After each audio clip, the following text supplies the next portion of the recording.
Hey Sneak Peekers, I'm Shez. And I'm Amanda. Welcome back to another episode of Sneak Peek, the show where we somehow fit Timothée Chalamet into every episode. That's right, we have a great lineup ahead of us tonight, including a Fantastic Fest preview from Ryan, the Woman King review from Nayung and Abraham, an HBO Max recap, and something about spitting?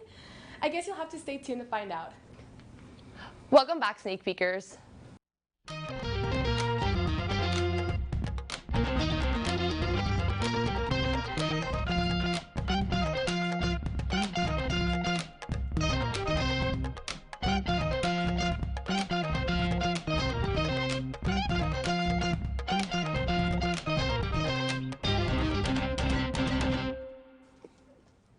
Do you watch Cobra Kai, Amanda?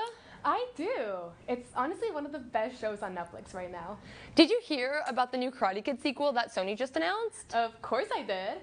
But I cannot believe that it won't be connected to the Cobra Kai series at all. Me neither, because isn't that the main continuity of the Karate Kid franchise? It is, but oh well. Sony plans to release a spin-off film in 2024, but has yet to provide any casting or directing announcements. And in the entertainment business, as something gets announced, something has to get canceled. So true. Our very own Matthew McConaughey has recently had one of his new movies canceled. The movie titled Dallas Sting was meant to depict the true story of high school girls soccer team and their trip to China to compete in a world championship. McConaughey was set to play the team's coach until recent allegations came to light about the actual story of the trip. And even more heartbreaking, Broadway has officially announced that The Phantom of the Opera will end its run early next year. After 35 years, the Broadway hit unfortunately comes to an end due to the same COVID market and weak tourist climate that other productions have fallen to. I am devastated because that play is just so iconic. I'm very surprised to see that something as celebrated as Phantom will no longer be performed. So, if you've been dying to see Phantom anytime soon, now will be your final chance. You can get tickets for Phantom's final shows online, but for now, Ryan is here with a preview of the films you can find at the upcoming Fantastic Fest Film Festival. Take it away, Ryan. Hey Sneak Peekers, I'm Ryan Schwinn. We're right in the midst of the fall film festival season with festivals like Telluride, Toronto, and Venice. We're lucky enough to have two major festivals here in Austin, Texas during the fall season, one of which, Fantastic Fest, starts early next week. We here at Sneak Peek are so excited to be at Fantastic Fest on the red carpets and at the screenings, and so we've listed just a few of our most anticipated films of the festival. Without further ado, let's jump right into the list. First up is Luca Guadagnino's chillingly romantic tale of love on the margins of society, bones and all. This film and its main characters take the animalistic appetite of young love to the next level of, well, cannibalism in this liberating road trip film depicting the intense connection between two young people coming into their own. Guadagnino, the director of Call Me By Your Name and Suspiria, has reunited with one of his Call Me By Your Name actors, and admittedly, not the one that's accused of being a cannibal. Instead, the film stars Academy Award nominee Timothée Chalamet and star of A24's Waves, Taylor Russell. Not much is known about the film, but it played at Telluride Film Festival and Venice Film Festival, where Guadagnino's direction and Russell's performance were both awarded. Making its American debut at Fantastic Fest is Martin McDonagh's Banshees of Inisherin, starring Colin Farrell and Brendan Gleeson. McDonagh is the Oscar-winning director of 3 Billboards Outside Ebbing, Missouri, and In Bruges, which also starred Farrell and Gleeson. Banshees of Inisherin follows two lifelong friends whose friendship abruptly ends, and how this affects them and their small Irish town. Banshees won awards at Venice for its screenplay and Farrell's performance, sparking rumors of Farrell's first Oscar nomination after an incredible career. As a personal fan of In Bruges, I'm so excited to see McDonagh and his two stars reunite for this film. Fantastic Fest's Lifetime Achievement Award this year goes to Park Chan-wook, the South Korean director whose film Decision to Leave also has its U.S. premiere at Fantastic Fest. Park Chan-wook is one of the most acclaimed South Korean directors, and his films Old Boy and The Handmaiden are considered by many to be masterpieces. Decision to Leave is a police procedural, but it's also been called the most romantic movie of the year. It follows a detective investigating the suspicious death of a man, but complications arise when the detective falls for the prime suspect, the dead man's wife. Decision to Leave premiered at the Cannes Film Festival this year, where Park Chan-wook won Best Director, and it is definitely one of my most anticipated films of the year. Speaking of Cannes, Fantastic Fest is also home to this year's Palme d'Or winner, Ruben Östlund's class satire, Triangle of Sadness. Triangle of Sadness is about a cruise ship for the uber-rich and influential, and what happens after a shipwreck leaves survivors stranded on an island. Östlund has won the Palme d'Or, Cannes Film Festival's top prize, previously for 2017's The Square. Triangle of Sadness stars a variety of top European actors and, interestingly enough, Woody Harrelson. The film has been acquired by Neon and will be released next month, but I can't wait to see it early at Fantastic Fest. Rounding out our list is The Menu, a delicious thriller about a young couple played by Anya Taylor-Joy and Nicholas Hoult, who travel to a private island to dine at an exclusive restaurant from a famous chef, played by Oscar nominee Ralph Fiennes. Their dinner goes awry when the chef has prepared more than just a meal for his guests. The film is directed by Emmy winner Mark Mylod, who's directed some of my favorite episodes of HBO's Succession. With this incredible cast and chilling story, it looks like it'll be a fantastic appetizer for the Halloween season. I personally can't wait for all the films playing at Fantastic Fest, and there were so many I didn't get to mention. Emmy winner Lee Jung-jae's directorial debut Hunt, the David Lynch documentary Lynch/Oz, Paramount's new horror film Smile, and so many more. We're so excited to be heading to Fantastic Fest this week and can't wait to tell you all about it. Until then, I'm Ryan Schwem, and now back to the hosts. And Amanda, I know you said something about spitting earlier, and here it is. Kate and Allie take the streets of UT Austin's campus to get people's opinions on Spitgate and all of the Don't Worry Darling drama. I know there is a lot to talk about, so let's hear it. Hey, I'm Gavin. And I'm Samia. And we're here with Sneak Peek to ask UT students on the street their thoughts on Don't Worry Darling. Hey, it's Kate and Allie, and we're on the streets today asking people about their opinions on Don't Worry Darling.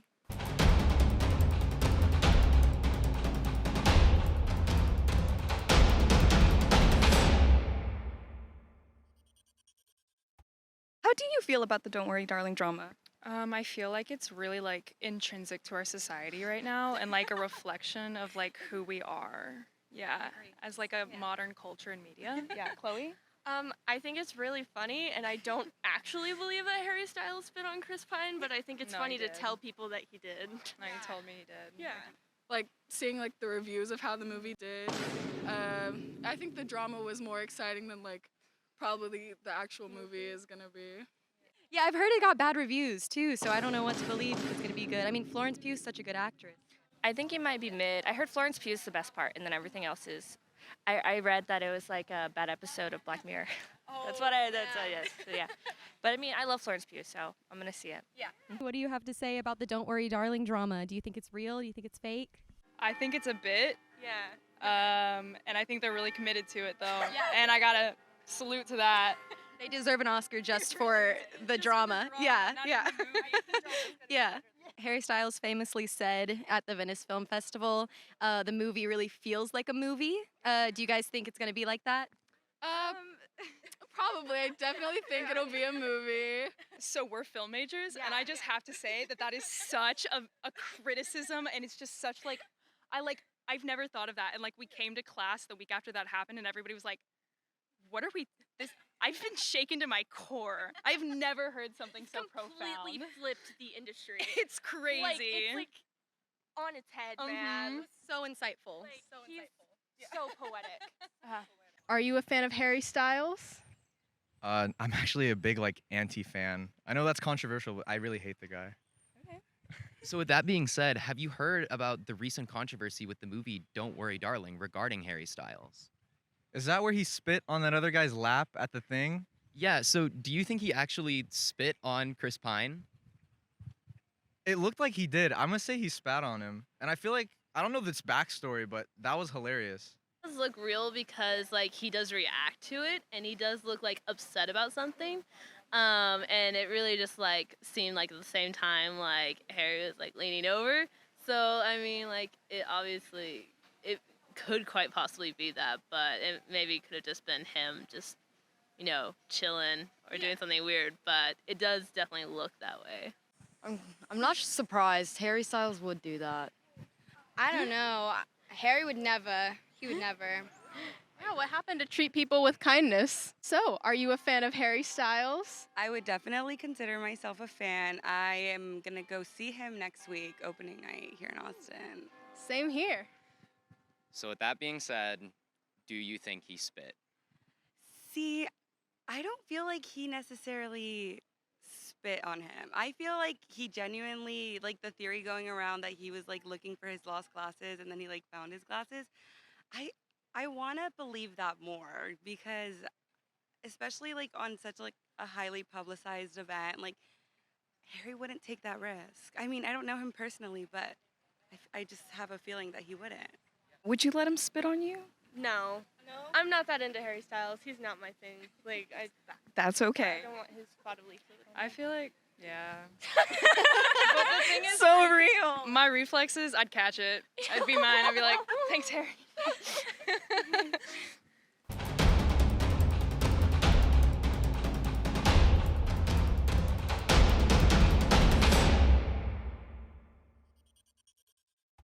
And we're back. To start us off, the last block of tonight's episode is Tori to talk about everything that's been happening with HBO Max and Warner Bros. Discovery. A loaded subject right now, and I'm excited to learn what CEO David Zaslav has cooking over at Warner Bros. Take it away, Tori.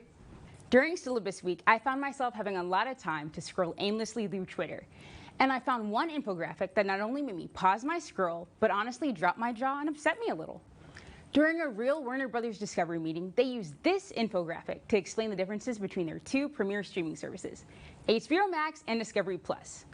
Now, besides the obvious problematic implications of this graphic, which we'll get into later, it made me want to explore the current state of Warner Bros. Discovery and perhaps find a purpose as to why this graphic was made. So let's get started. After finally cementing itself as one of the stronger streaming services available, HBO Max has fallen off the deep end over the last month due to several controversial decisions from its parent company. Ever since Warner Bros. Merged with Discovery, making David Zaslav CEO of both, massive budget cuts have been made across all aspects of the company. The cuts started with 2 almost complete movies being scrapped from release and written as a tax write-off, meaning they can never be shown in the future.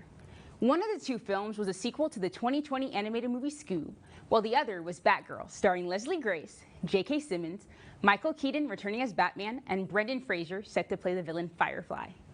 The movie was set to release on HBO Max, but David Zaslav's method of focusing on theatrical releases instead of streaming movies led to the only screening of the film being for cast and crew to watch before it's vaulted forever. Along with this, several shows on HBO Max found themselves canceled or kicked off the platform, including Close Enough, Infinity Train, several reality TV shows, and 200 episodes of Sesame Street.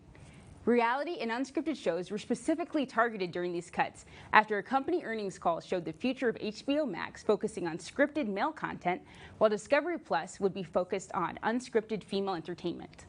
Due to decisions like this and the overwhelming amount of debt owed by the company, Warner Bros. Discovery has lost $20 billion in market cap, causing them to delay all movies to 2023, except for Black Adam, Don't Worry Darling, with the second mentioned currently holding 38% with critics on Rotten Tomatoes. Now, while the company has bounced back from some of these controversies with the release of Game of Thrones sequel, The House of Dragon, along with sweeping this year's Emmys with 40 wins, stockholders, the company's CFOs, and myself are concerned for the future. I think a segregated and in some ways sexist infographic like this not only says something about Warner Bros. Discovery, but also about the current state of the industry as a whole. The IP struggle is sweeping the industry right now, with theaters putting majority of its emphasis on cinematic universes, prequels, and sequels. And it's almost redefining the idea of what a movie or TV show is. These IPs have to serve a specific focus, for example, leaning in versus leaning back, or appointment viewing versus comfort viewing. And I can't say I'm a fan of this idea. I'm a media consumer through and through. I'll watch Game of Thrones on my day off, put on an episode of Love Island to cool down after school, or sneak in an episode of Cobra Kai between classes when I'm bored. At the end of the day, to quote Keanu Reeves, I love movies, and I don't want them to change due to revolving studio executives or industry norms. And I really pray that with HBO Max, the new season of Euphoria doesn't get delayed, because I can't wait any longer than 2023 to see all the crazy stuff Rue and Cassie have in store. But anyways, what are you guys' opinions on Warner Bros. Discovery? Let us know on Instagram at SneakPeekTV. That's all from me, Tori McClung, and now back to the hosts. Thanks, Tori. Everything that's happening with HBO Max right now is really interesting. Aside from all the industry drama, I'm really excited to watch all the new shows that are coming out right now. And actually, I've been watching House of the Dragon, and I kind of really liked it. What about you? I'm watching New Girl right now for the 5th time. I feel like every time I watch a new series, I have to go back to my comfort series. Is there anything that you're hoping to watch this season? I think I'm really looking forward to Euphoria. It's so pretty. The makeup, the costumes, everything is just really pretty. All right. Sorry. Anyways, to round off tonight's episode is a panel over all of the new TV for this fall season. Hunter, over to you. Hey, Sneak Peekers. I'm Hunter, and and I'm here with Chris and Mauricio, here to talk about some of this fall's newest shows. This fall has been dubbed the fall of fantasy, and Mauricio's we're rocking this incredible Game of Thrones shirt, and so I think we have to start with House of the Dragon. Gentlemen, what are you thinking of the show? Love it. It's been great so far. I don't know. Coming off of like the final season of Game of Thrones, I was a little bit worried about what HBO was going to pull off with House of the Dragon, but so far it's been great. I think my favorite character is probably Daemon, and I don't know, just want to see whatever else is planned out. I absolutely love it too. The standard was set very, very high since I consider Game of Thrones a masterpiece, as long as you exclude the final season, and which left a very bad taste in everyone's mouth before this show came out, and everyone was so worried about whether or not it was going to be good, and I think they hit it right on the nail. Everything about it is amazing. The acting, the scenery, cinematography, and there's nothing to hate about it, which I'm so happy about the end result. Yeah, I'm trying to catch up on that one. Benching my way through Game of Thrones right now, but I am enjoying the other show that is dubbed this the fall of fantasy, and that's Lord of the Rings of Power. Now, this is a show where you can just see every dime that they've put into it. Amazon's set records with the amount of money they've spent on this show, millions, possibly $1 billion on this show, and it's just all on screen. It looks stunning, gorgeous. What are y'all thinking about the show? So far, we have 4 episodes out for Rings of Power, and I'm a little more in the middle. I don't absolutely hate it, like with all the criticism it has been getting, but I'm still very hopeful for the next 4 episodes that are to come.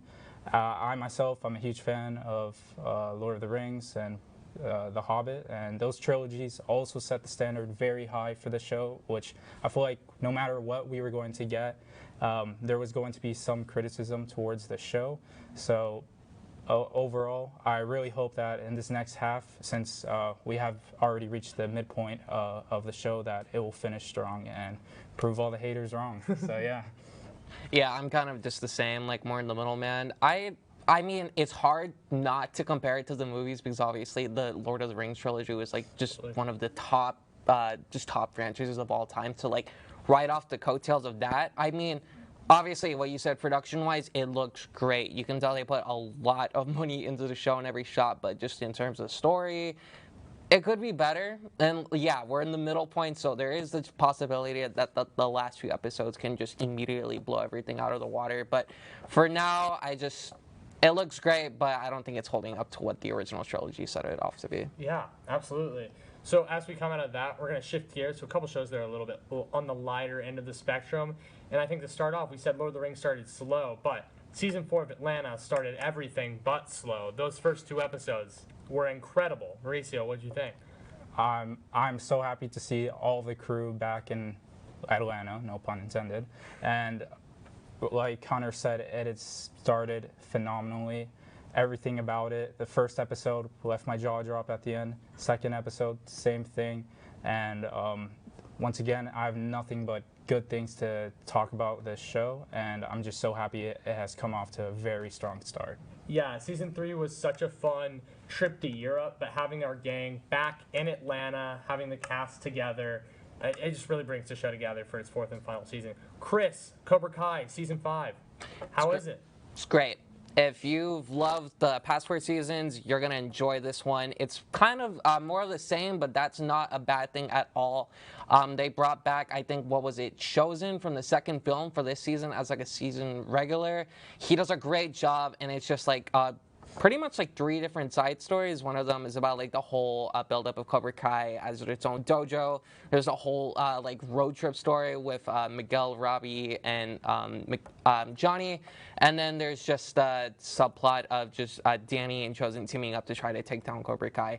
There's just so much that gets thrown on top of every season. It gets so ridiculous, but it's why I love it so much. Yeah, well, there are a ton of shows we weren't even able to get to. She-Hulk, I think we didn't get to it. The Marvel writers didn't get to it. I'm loving the new season of Stargirl. It's the better female-led superhero show on television right now. High School Musical, the musical series, just wrapped its newest season.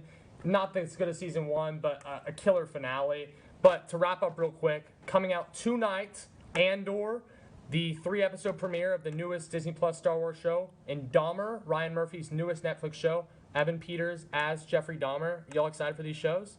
Andor specifically, yeah. Just Yeah. the way they've been talking about it. Disney looks like it's got a lot of faith in it, so Yeah. I'm excited to see what happens. In 3 episodes, that's a 2-hour binge. Yeah. Yeah, same thing here. I'm so happy to see Diego Luna back as Cassian Andor, and I can't wait to watch it all tonight, the first 3 episodes. Yeah, and that's a lot of TV for you to watch, Sneak Peekers. So we'll see you next week, Sneak Peekers.